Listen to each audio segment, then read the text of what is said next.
guys, welcome back to my channel and to this video, which is our April top 3, bottom 3.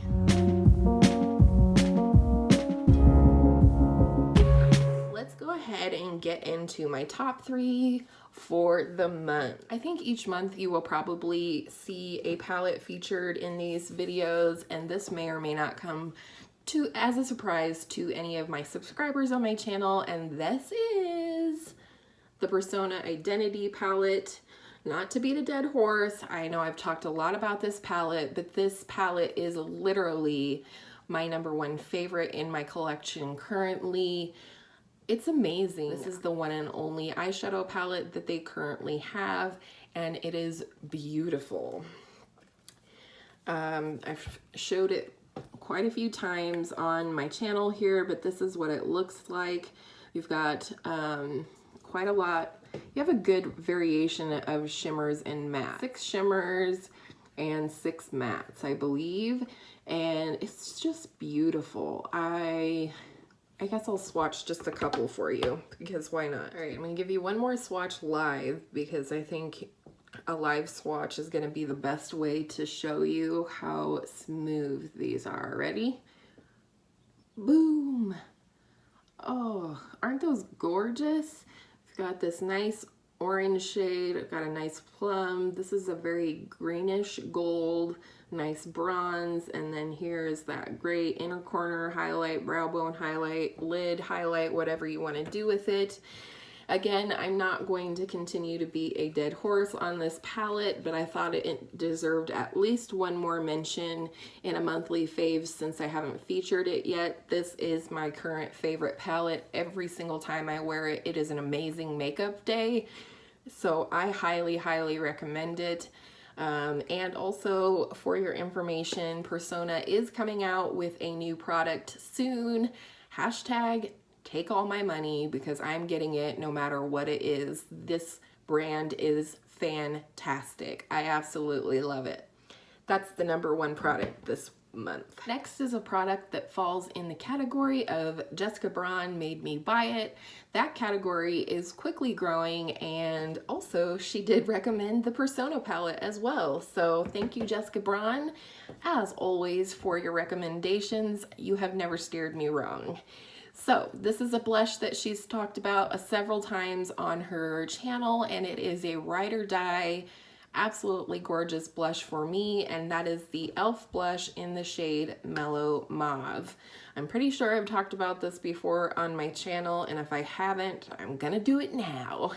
This is a beautiful blush. I think it is absolutely the perfect shade of blush that would go with just about any look. It has a slight sheen to it, as you can see here, but it's beautiful. It's not too warm, it's not too cool. It's $3. Maybe I should show it to you. What do you think? So you can see it has a slight sheen to it. It's not shiny or sparkly. It is definitely satin. But I just love this blush. I have to force myself to use other blushes because this is just very easy to reach for. It applies really nicely. It's not what I'm wearing today, but it applies very nicely, very smooth. It is buildable. There is a little kick up as you use it to build your blush, but nothing crazy. Easy to work with. It's smooth. It doesn't emphasize texture on my face. I just can't say enough good things about it. I would like to have every blush in this line because the formula is amazing. I literally cannot believe that this is only $3. I highly recommend this blush, specifically that shade, which again is Mellow Mauve. All right, and then the last top 3 for the month is this eye makeup remover from The Body Shop. It is called the Chamomile Gentle Eye Makeup Remover with calming chamomile extract from Norfolk, England. And this is what it looks like. I believe I showed this in my Skincare Addict video, which should have gone up before this video.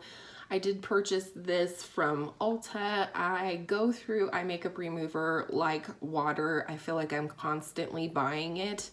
But this was a great option. #1, it is very gentle on the eyes. There are times where I may do 2 or 3 eyeshadow looks in a day, depending on what I'm filming and projects that I'm working on, things like that. So this is absolutely a great one. It's very, very gentle. It's almost a milky look to it. It's a cloudy, but not opaque formula. And I think that lends to it being very gentle on the eyes. You do get quite a good amount of product in here. There is 8.4 ounces of product in here. I will insert the cost on the screen right here, but just for comparison's sake, this is one that I recently purchased from Sephora, and it's kind of the same. This is what I'm talking about when I say it has a milky look to it, that it looks like this. But anyways, just in comparing these two, this one from Sephora has 3.38 fluid ounces, so less than half of this Body Shop. And so, you know, I wouldn't compare them price-wise, but I just really like this one. I think it's nice. I absolutely would repurchase this one. I think it's a good bang for your buck, and I highly recommend it.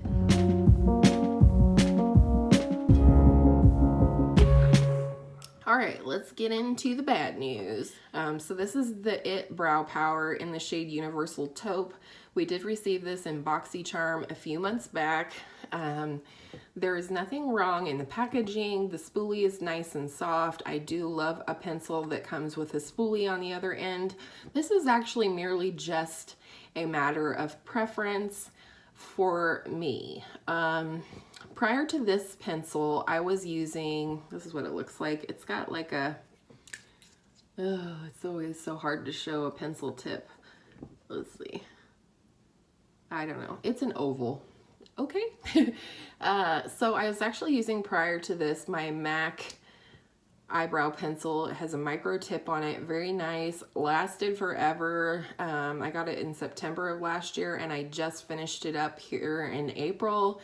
And all this time since we got the Brow Power pencil, I have been waiting to finish up my MAC pencil and use this one, because when I tried it in my first impressions unboxing of my BoxyCharm the month that we got this, I really liked it. I thought it did a fast job filling in my brows. It's very nice, smooth, creamy formula. I don't know about the claims that they make for this. This is what it looks like. And I do think it's a pretty universal color. It's not too cool. It's not too warm. I would call it a neutral brown. But now that I've used up my MAC pencil and I'm back, and I'm using this one every day, I'm just not as big a fan of this as I thought I was going to be. It does and can fill in your brows rather quickly. But the thing for me is, okay, they call it Universal Taupe, and they also say that the reason that it is universal is because depending upon the pressure that you use on the pencil, like here, if you see me just drag, okay, that's one shade, and then if I push down, it looks much darker. Okay, that's not really a universal shade. That's, you know, application methods. But anyways, long story short, this is just too big. I'm learning that I prefer a smaller micro tip brow pencil. So I will use this one up. It's not horrible for me. It's just not my preference. And that's why I put it in the bottom 3 for this month. Good grief, that was a long explanation. All right, let's try and do this a little bit quicker for the next one. This is the e.l.f. Lip Exfoliator in the scent or flavor coconut. I had the Manic Mint of this, and I absolutely loved it, finished it all up, and that was why I repurchased this product. This is a different one. I have, this is kind of scuzzy.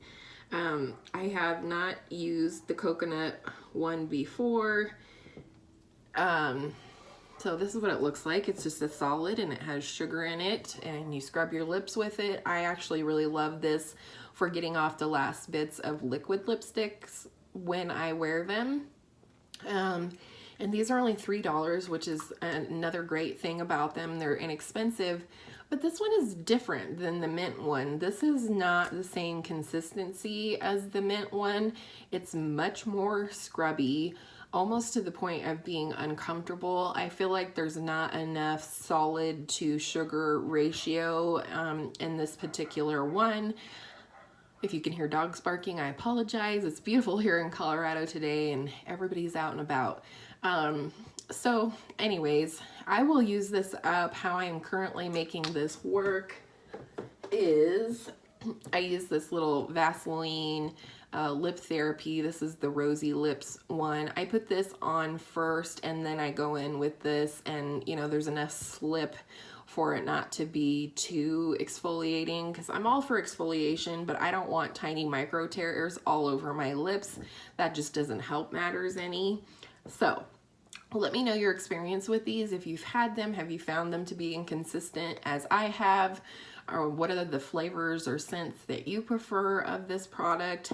Let me know down in the comments, please. And then the last fail for this month, or bottom three, is something I talked about. Oh, I talked about this in my favorite primers and a Dead video. This was the Dead.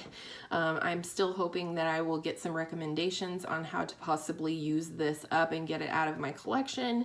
But this is the Pure Hydrogel Lift. I feel like a lot of months I'm having Pure in my bottom three or in my fail category, and I really do like Pure. I like a lot of their products that I've tried, but I've had a couple of doozies. This is meant to be an under eye primer that you put on your under eye prior to putting concealer on. Herein lies the problem. When I apply this to my under eye and then put a concealer on top of it, it balls up and pills up underneath my eyes, and clearly that is not going to help matters any in the under eye area. So I'm not for sure how to make use of this, because I'm not putting it under my eyes anymore. I have tried it with multiple concealers, well, just about every concealer that I have currently. So let me know, what do you think? Have you tried this? What do you think about Pure in general? I've had a couple of fails from them recently. What do you think? So that's it for the month of April. These are my top three and bottom three products. The top three will be linked in the description box as always, along with my playlist of my monthly faves and fails. So I hope all of your makeup days are beautiful makeup days, and we'll see you in the next one. Bye!